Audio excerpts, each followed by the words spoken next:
माँ, ये राधिका है, तुम्हारी बहू। राधिका गांव में हॉस्पिटल में नर्स का काम करती है। बस हम दोनों में दोस्ती हो गई और हमने शादी कर ली। राधिका, माँ के पैर छू। अरे चल हट नालायक।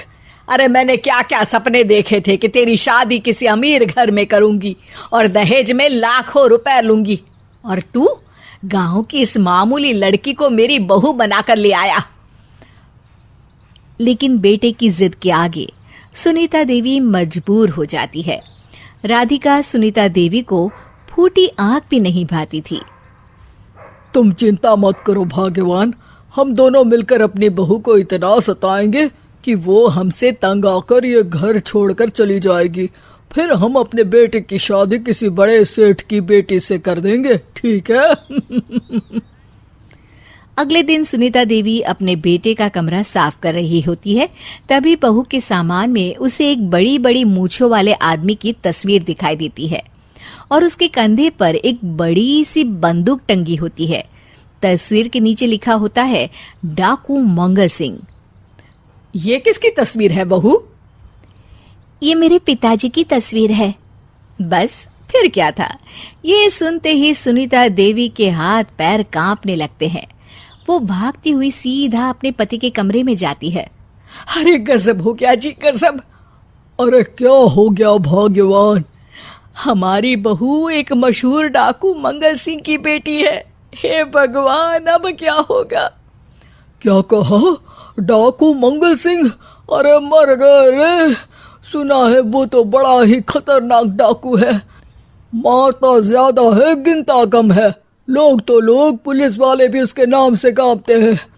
अरे सुना है वो तो हर हफ्ते 2-4 लोगों का ऊपर का टिकट कटवा ही देता है। हे भगवान, अब हम क्या करेंगे? ये हमारे नालायक बेटे ने कैसी मुसीबत हमारे गले बांध दी। हाँ वो तो है, अगर हमने बहू को जरा भी तकलीफ दी तो उसका बाप मंगल सिंह हमें गोली से उड़ा देगा। अब जो मैं कहता हूँ उसे ध्यान से सुनो। तुम बहू से बिल्कुल घर के काम मत करवाना, और ध्यान रहे उसे किसी प्रकार की तकलीफ नहीं होनी चाहिए, समझ गई ना?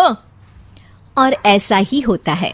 अगले दिन सुनीता देवी रसोई में खाना बना रही होती है कि तभी, ये क्या माँ जी, मेरे रहते आप खाना बना रही हैं? चलिए हटिए, मैं खाना बना देती हूँ। अरे नहीं नहीं बहू, तू यहाँ क्यों आ गई? जा, तू अपने कमरे में जाकर आराम कर, मैं खाना बना लूंगी। सुनीता देवी जिद करके राधिका को भेज देती है। फिर एक दिन, अरे फर्श पर कितनी धूल जमी है, माँ जी देखेंगी तो नाराज हो जाएंगी, मैं अभी यहाँ पोछा लगा देती हूँ। राधिका जैसे ही पोछा लगाने लगती है कि तभी उसके ससुर की नजर उस पर पड़ती है। बंसीलाल भागता हुआ वहां आता है। अरे नहीं नहीं बहू, तुम ये क्या गजब कर रही हो? बहू तो बेटी समान होती है और हम ना अपनी बेटियों से काम नहीं करवाते।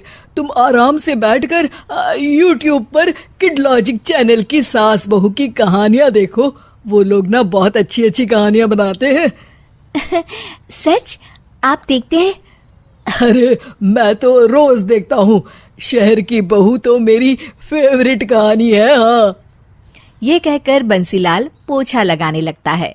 इस तरह राधिका के सास ससुर सारा दिन उसकी खुशामद में लगे रहते हैं और उसे किसी महारानी की तरह रखते थे।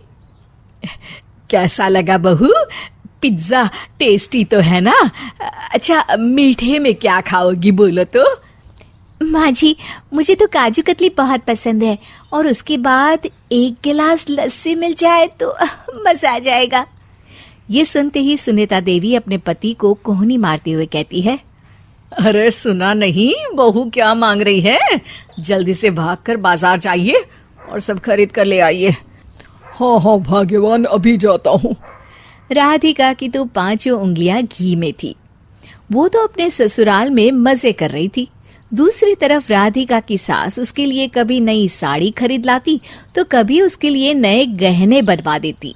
फिर एक दिन डाकू मंगल सिंह अपनी बेटी राधिका से मिलने अपने आदमियों के साथ आता है।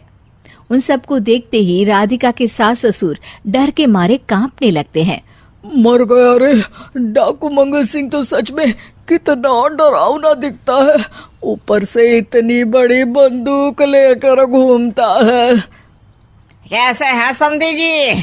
क्या हुआ? आप इतना घबरा क्यों रहे हैं? और आपको इतना पसीना क्यों आ रहा है? आपकी तबीयत तो ठीक है ना? जी अभी तक तो ठीक है, पर लगता है बहुत जल्द खराब होने वाली है। क्या कहा आपने? जी कुछ नहीं, बताइए बताइए कैसे आना हुआ। दरअसल आज आपके शहर में हमारी नाटंकी मंडली का प्रोग्राम है, तो इसी बहाने सोचा बेटी का ससुराल भी देखता चलूं। ये सुनते ही राधिका के सास ससुर हैरान हो जाते हैं। क्या कहा? आप नौटंकी में काम करते हैं? हाँ माँ जी, पिताजी डाकू की एक्टिंग बहुत अच्छी करते हैं, उन्हें तो कई अवार्ड भी मिल चुके हैं। और ये बंदूक, ये तो असली लगती है। तभी राधिका के पिताजी अपनी नकली मूंछ निकालते हुए कहते हैं, इस मूंछ की तरह यह बंदूक भी नकली है। ये तो छर्रे वाली बंदूक है, इससे तो मैंने आज तक चिड़िया भी नहीं मारी। और खोदा पहाड़ निकला चूहा। इसका बाप तो मामूली नौटंकी वाला निकला, और हम इससे डर कर बहू की नौकरों की तरह सेवा कर रहे थे। आपने सही कहा जी, इसके पीछे मेरे कितने पैसे खर्च हो गए, और काम कर करके मेरी तो कमर टूट गई सो अलग। अरे बहू, तूने अपने पिताजी के बारे में हमें पहले क्यों नहीं बताया? राधिका मुस्कुराते हुए कहती है, आपने तो कभी पूछा ही नहीं ना माँ जी।